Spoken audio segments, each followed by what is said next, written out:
Hello, it's really nice to see so many of you here. Who hates maths? Aha, yes, some honest people, thank you.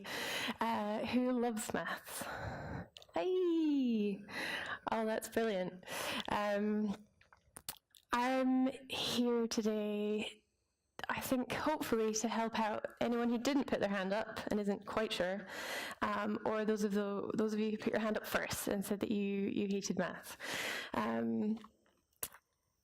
This is going to be part thoughts on why people don't like maths, why people don't approach it or are concerned to approach it. But then we're actually going to go through three of what I would say are the fundamental concepts that I would recommend that you get started with if you want to tackle math for machine learning. Very briefly about me, I did not realize my face was going to be this big on the screen. I would have made that smaller. So I am from a maths background. I have a maths degree, not surprisingly. And I have spent about 4 or 5 years working with data, analytics, at lots of different levels. I've been the data entry person, I've been an analyst, a team lead, and a manager. So I've seen it from a lot of different sides. Hopefully that gives me an interesting perspective. Most recently I did a Master's in Data Science last year at the wonderful University of Dundee. And I've just started a PhD in deep learning, which is actually I'm pretending to be a biologist, actually, working in life sciences in the field of proteomics, which is the next step, really, beyond genetics. So I teach on the side as well. I teach in computing, and I should be teaching next year as part of the Big Data Masters, which is very exciting. So, less about me, more about why you are here. I saw this on the internet one day and I thought it was really apt. I think it encapsulates a lot of the way people feel about math problems, approaching math problems, particularly in the way we were all taught in school. What I think is where things fall down is what I call the sandcastle problem. So when we all started to learn maths just beyond arithmetic, we started to learn concepts and theories at school. It's like building layers of a sandcastle, and so as you're learning concepts, you're filling your bucket with sand, you're compacting it, you're turning it over, and you're getting a nice solid brick. You're going around and you're making your first layer as part of your school year, and then when you're done, you move up to the next layer, and you start to build more bricks. The problem with that is if you don't get along well with a concept, or you need a bit more time to think about it, or you maybe had a difficult school year, actually you've got a lot of bricks that are a bit patchy and they don't have a strong foundation. And just because you pass an exam at the end of the year, the school says, okay, it's the next level, build some more bricks. And it's actually more difficult for you to build solid bricks because your foundation is shaky to start with. And that's not because you're stupid, it's because it might be the way it's taught. This kind of bottom-up strategy works really well for some people, but others are practical learners. They like to see a problem, try and solve it, and investigate different techniques, and that's not really the way it's taught in school. And so, for me, this sort of sandcastle problem facilitates math anxiety. People thinking, oh God, maths, yeah, I didn't get along well with that in school. No, none of that. But they also feed each other. This is a both-way implication. So the sandcastle problem not only gives rise to math anxiety, the math anxiety feeds your shaky sandcastle. And so it can be hard to move forward. So I think to tackle that, we need to think about the attitude that we have, try and unlearn some of those bad associations that we have with maths to foster our kind of understanding moving forward. Because if you work in analytics at any level, not just machine learning, you're going to come across maths, and it might not be yourself, it might be someone in your team. They might be struggling with a problem. and you might have to support them to move beyond that. So another math symbol for you, the little 3 dots, that's the therefore symbol. So consider this the no judgment zone. When you try and learn new maths concepts, always consider yourself in the no judgment zone. And I hope, if nothing else, you've learned, hopefully you learned from this talk today, it's maybe when you are moving around machine learning literature or learning new parts of analytics that actually you think to yourself, okay, well, can I confront my math anxiety to make this process a little bit easier and lower the barriers I have to learning? So, hopefully you are aiming to use machine learning, maybe you do already, even deep learning. You only need a very basic level of maths. And by maths I mean arithmetic, so addition, subtraction, etc. Hopefully you're open-minded, willing to learn. If you are not, I think you're in the wrong talk. And hopefully as well you have curiosity and you want to avoid embarrassing mistakes. It's not just about using the wrong transformation for your data and ending up with a skew or a bias because you've used the wrong transformation. You might not really be understanding what your models are doing and not be able to investigate to a level of detail to understand potential biases that might be involved. You might want to research new algorithms. You might want to take your team to the next level, or move forward yourself. And so thinking about maths in kind of a lowered barrier way with less math anxiety, I think will really help you. So what is the easy way? We've already spoken, a lack of math anxiety. That is step number 1. Accept what I call the physics model of lying. So if you ever learn physics at school, 1 year they tell you that an atom is like a small sphere. And they all line up and sit neatly together to form matter. And then you get to the next year and they say, oh, well, actually, that sphere, it's got a core, it's got a nucleus at its center, and actually there's these things that spin around, and it's mostly thin air. Okay, right. And then you get to the next year at school and you say, well, actually, see, in that core, there are subatomic particles, and they interact with each other, and there's forces, and you think, okay, at what point am I going to learn the truth? But actually, those different layers of abstraction, they do help you learn. And so sometimes you have to accept that certain things you can't explore in depth at the moment, but as you learn other concepts, it will help you to drill down. Find the right resources that work for you. Not everyone wants to sit and read a textbook and read a derivation of a theory. You might want to go on YouTube and find a video that animates the concept in a visual way. You might want to go and read a blog that someone's written about the technique being used in their business. I would really recommend you go slowly as well. This goes without saying for learning any new subject, I think. And also ask questions. Mathematicians are friendly people. If you know any of them, I'm sure, even if they're not friendly, they would love to talk to you about maths. Not many people ask us things about maths, and it's sad. So today we're going to go through these 3 fundamental sections. Notation, we're going to talk about vectors and functions and graphs. If we have time, we're also going to briefly look at rate of change, which I think is a good one to just really know what the words mean and what it does, even if you're not going to use it.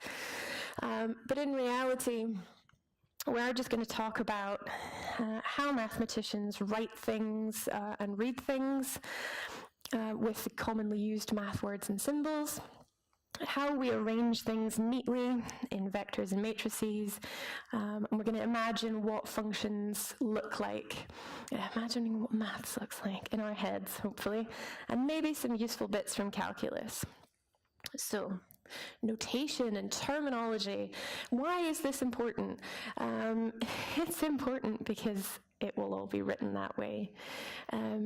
You for sure can go and find blogs that describe articles that describe mathematical concepts, maybe in machine learning and analytics, in a non-mathematical way, and that's great. Those are wonderful resources. But if you get down into documentation for libraries or textbooks or maybe more scientific papers when you're doing research, you will find it all written in the language of maths. So, as I said, tutorials, textbooks, documentation, and papers being the most important, I think, is where you will find maths. If you want to go and you're concerned about how your algorithm is working, you're going to find the exact implementation in the documentation of the library. So let's actually talk about some math symbols. So this trio at the top here, they are basically different versions of each other.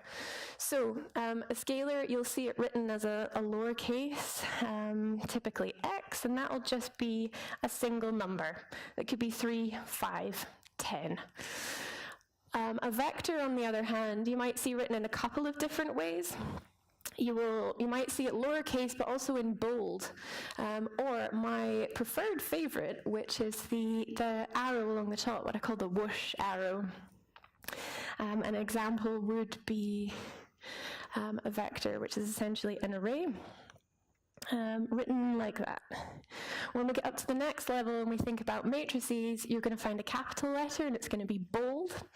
And a really brief example would be something like that. A matrix, we're going to talk about this later, basically an array of arrays. Beyond that, you might see these kind of double straight lines, which is the absolute value. So if you have a number and it's already positive, great, you're not going to do anything to that number. If, for instance, it's negative, you're going to take the positive version of that number. That's really useful if you're calculating error.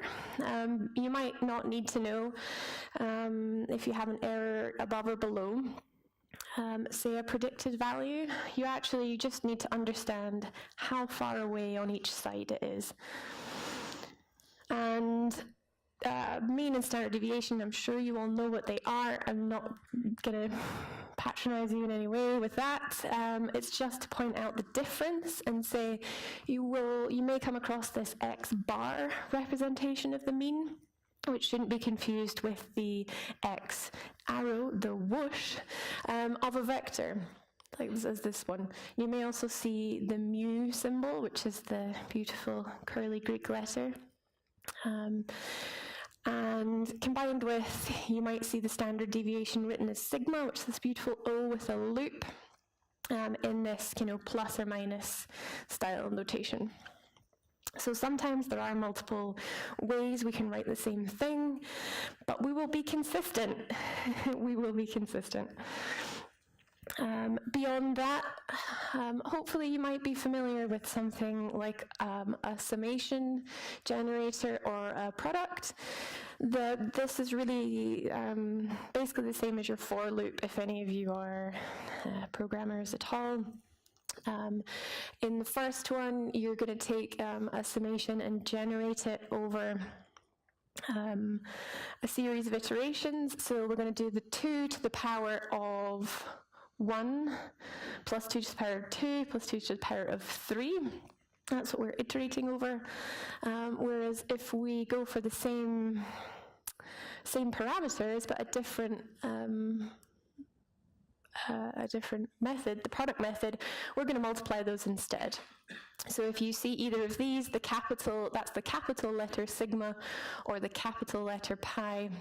That's what they're there for, and they normally come with these sort of iterative integer use, so I, J, K, M and N, P and Q, those are commonly representing integers that we're iterating over.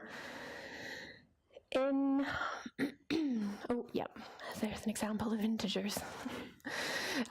So in machine learning, if you have a data set, you might see something talking about a feature vector. So in particular, if we're just talking in general, you might just see it referred to as a general X vector. If we're talking about a specific row, you might see a superscript in brackets. So this is referring to instance number 4 as a vector. Not to be confused with referring to features. So this one is referring to the first feature, which is typically we start at 0. And yeah, you might think, well, okay, that's sort of similar notation, but, you know, note the lack of boldness, the lack of the whoosh along the top. We aren't talking about a vector, we're just talking about a feature in an abstract way. The capital letter X, that is going to be our matrix with our entire feature set in there. We're going to have all the features, probably left to right. We're going to have all of our instances all the way down. Excuse me. And a very brief warning. Machine learning is getting better at writing, kind of using conventions. So in papers, but there will be some papers that don't use every single convention. So just something to be aware of. But any good paper should tell you exactly what means what. So some other things you might come across in machine learning, if you are talking about applying weights to your features, maybe you're combining them linearly, you will see W for weight. And you'll see a subscript probably talking about which feature that it's associated with. This is the weight for the first feature, so it's weight sub 0. But then if we're talking about all the weights together as a vector, you're going to see that vector notation again. Oh, again, I've lost my pointer. That vector notation again. When we're talking about predicted targets, we're typically going to use a Y. And to separate between what we know to be true and what we have predicted, we put a little hat on the Y. That's all we do. If we're speaking in general, there won't be this superscript in the top right. If we are, for instance, referring to a specific outcome for a specific instance, hopefully that will be numbered. And the contrast might be that we get it wrong. So, BODMAS, a very kind of basic but useful thing to remember about the order in which we do calculations. Start with brackets. I'll speed through this. I'm sure a lot of you are familiar with this. Go through brackets, orders, that's anything to the power. We can divide and multiply, but then we need to add and subtract.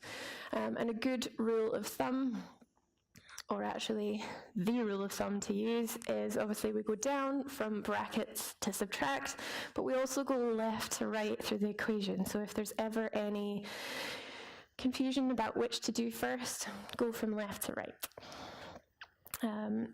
One of the best ways I think you can use this to kind of decipher what an equation means is to find what I call the ignition point and then work outwards. So in this equation, we would need to start here at 5 to the power 2 because it's inside our brackets, and then beyond that it's an order. So if you start there, work out the way, I think that can help facilitate exactly what is going on in an equation if you're trying to work it out. And again, a programmer's warning. I recently discovered this. Not every programming language implements BODMAS. They may just discriminately do everything left to right.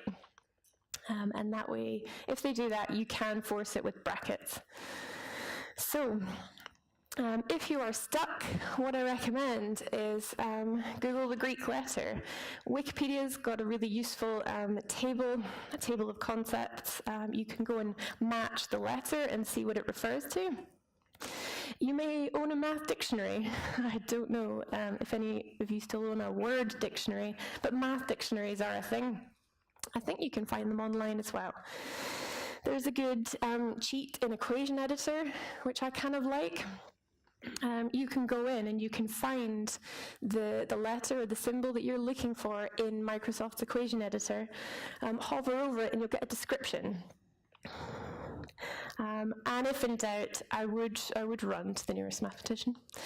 There's a lot of bad stats on Stack Overflow. So, vectors and matrices.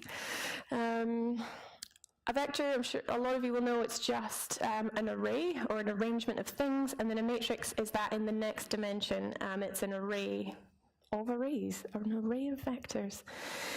You will find these everywhere. A lot of you will work with data frames every day. That's just a matrix. If you're working with neural nets, the transformations that go on inside are facilitated by matrices.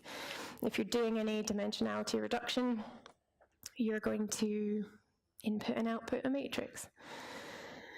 As a quick example, if we are rating movies, if we have a bunch of people who've given movie ratings, we can represent that in a matrix.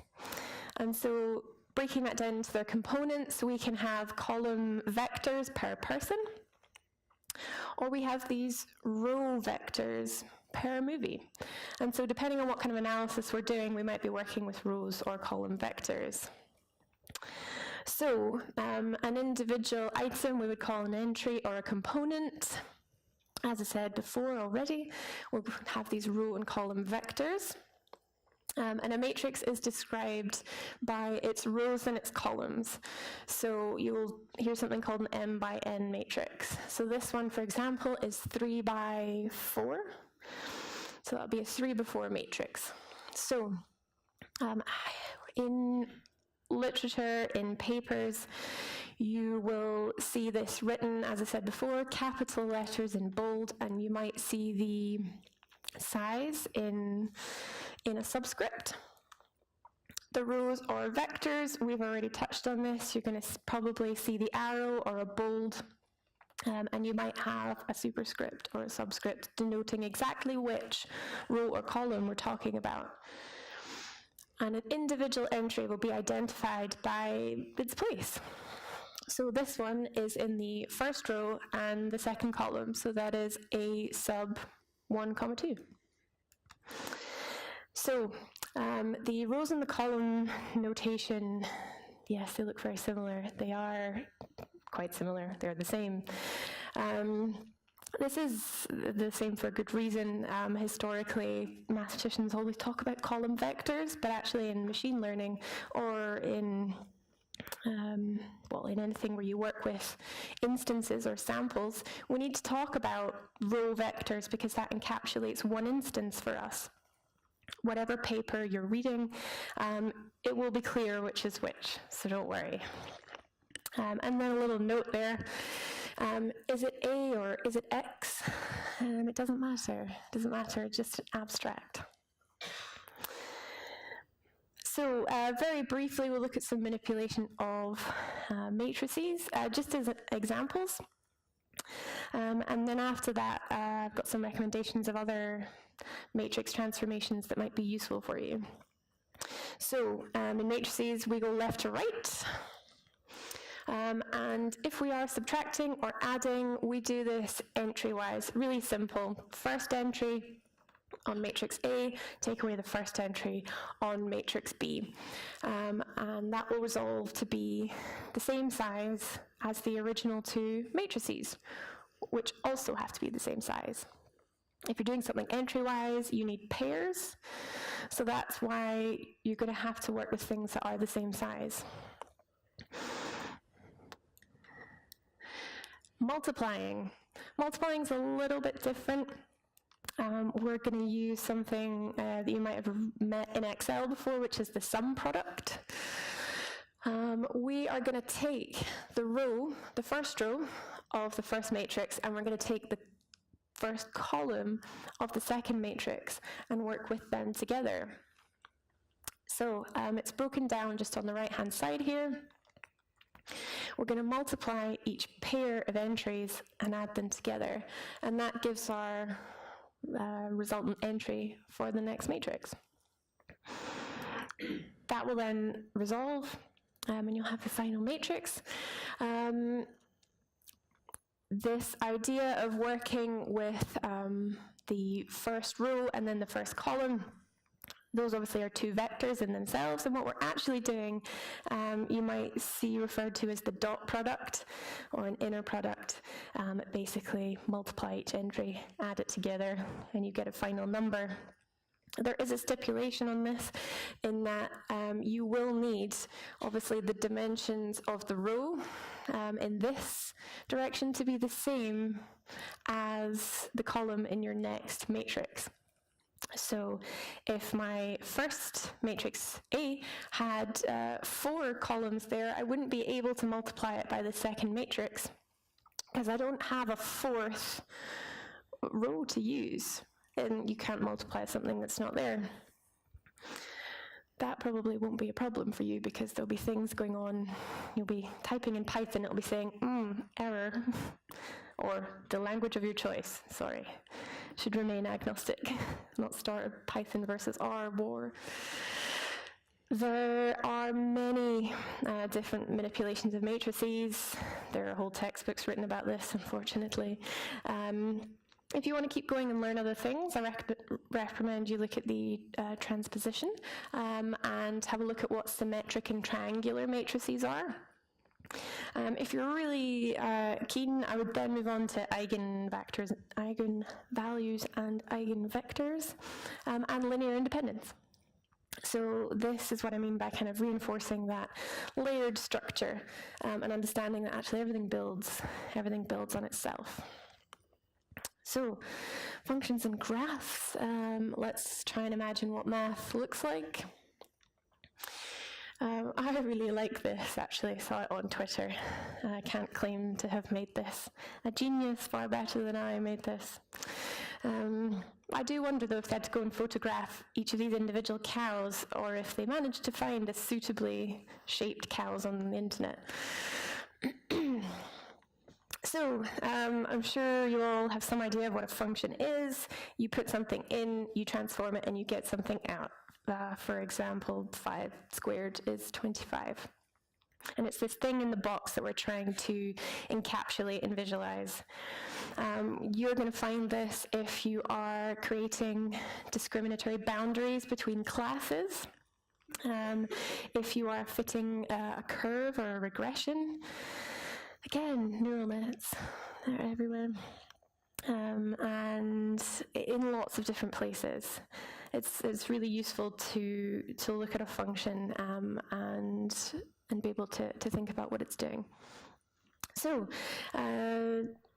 starting really simply, obviously, this function is y equals 6. We don't actually put anything in, we just put out a constant. It's very simple, and this is where we start. If we want to put something in, maybe we're putting in an x value and we're yielding a y. The straight line through the origin, y equals x, is one of the simplest. You're not doing anything, it's staying the same. If you want to shift it up or down, we can move it up in space simply by adding, and we can move it down in space just by subtracting. In terms of multiplying, we can scale our x up or down. There we go, little animation. And as we increase the number that it scales, we increase what's called the gradient, or how sharply our line tilts in space. I always think this is like cranking a cannon. The harder you crank the cannon towards the sky is the sharpness of your gradient. And when you start from the center line, when you multiply, you crank up the way, and then when you divide, you crank down the way. So this, I think you can still kind of see it, multiplying by 0.5 is the same as dividing by 2. So we would go down the way towards a flat line at the x-axis. So if we're going to do all that together, we can scale, we can add, and have a linear, thank you, a linear relationship. There are others, of course, if we want to square or to cube. Once we get beyond x to the power 4, these do have names, but I wouldn't say or use them much in everyday life. You might remember these as polynomials, especially when they're combined. They give beautiful, beautiful curvy lines. Other functions that you may commonly come across: the log function and the exponential function, which are related. They are related. You might see these in manipulations or in cost functions, for example. If you're not sure what a function looks like and you think, oh, how can I visualize x to the power 9? If you don't want to faff about visualizing it in the library of your choice, you can ask Mr. Google. So he will plot a simple equation for you. You just have to type plot x, blah. And there's all sorts of curvy, wavy lines that you can generate. So what I forgot to say actually is, when we're talking about curvy lines instead of straight lines, anything that you hear described as linear will be referring to a straight line relationship. Anything that is not straight is curvilinear. Google also can plot surfaces for you if you're really interested. I just got carried away. And you can spend a lot of time on your lunch break doing this. Or at least I can. Very, very briefly, we're going to talk about calculus. Actually, I'm only really going to talk about the names that are involved, or what the words mean, because I think a lot of the time industries use really specific vernacular and really specific words, and if you're new to the industry or you're new to the subject, it can be a little bit off-putting when you're trying to figure out what all these words mean. So, calculus, we're just talking about how things change. This classic example, please forgive the sort of juvenile example of cars and acceleration. We're going to look at how the speed of a car varies over time. But you might be varying over something else. You might be space, another dimension. So, we can see in the graph of speed that actually the sharpness is changing. So our speed is changing over time, and it's leveling out. But you can see at different sections, my speed is increasing or rather decreasing at different rates. And so we describe this in terms of acceleration. How is our acceleration changing? And so we can plot the kind of corresponding rate of change of the acceleration and get a nice curve. When we do that, when we go from speed and look at the rate of change of acceleration of that speed, that is what we will call differentiation or differentiating. And then to go in the opposite direction is integrating. These are some of the symbols and the notation that you might see. Because two guys had an argument a long time ago, we have two ways. Oh, I've lost my red clicker. We have two ways of writing differentiation. Again, I'm sorry, I can't do anything about that. And we refer to these different branches of maths. We've got differential calculus when you're going in one direction, integral calculus when you're going with the other. And if you are interested, then these are a couple of great websites which are integral calculators and derivative calculators. So you can type in any function that you're interested in, and it will calculate the rate of change to differentiate it for you. Or you can go in the other direction and integrate it. And actually that might be an example of you going to learn something by testing problems and solving problems instead of, reading through a textbook about the derivation of something. So there are these alternative ways of learning. So calculus is actually useful in a lot of places, and there are many articles that talk about that, so I'm not going to talk about that now. Sorry, was that a question? That question was a point. The bigger clicker has a bright green dot. Oh, thank you. I'd forgotten that. Yeah, so there are articles that talk about that at length. This is a good one, actually, I would recommend. It goes into the background a little bit and then gives you some examples of where it's used in the background in data science and in machine learning in particular. And so that might help you imagine or understand the concept a little bit better. The good news is you probably won't meet it in person. It will churn away in the background for you, doing magical things. But if you do want to learn more, I would heavily recommend this YouTube channel called 3 Blue 1 Brown. He is a mathematical animator and explains lots of different mathematical concepts visually in an animated fashion, so you can see things changing. And not only recommend it for calculus, but there are lots of other subjects that he talks about. So, what have we spoken about? So, in terms of trying to go about tackling maths the easy way, these are the 5 things I recommend. While you are going slowly, these are the 3 main areas I recommend that you start with and start building your new sandcastle. And I would encourage you to try and step away from your old sandcastle, especially if you didn't have a great time of it in school, and your sandcastle isn't very strong. And that is all I have to say on the subject of maths. Hopefully you learned something. Thank you.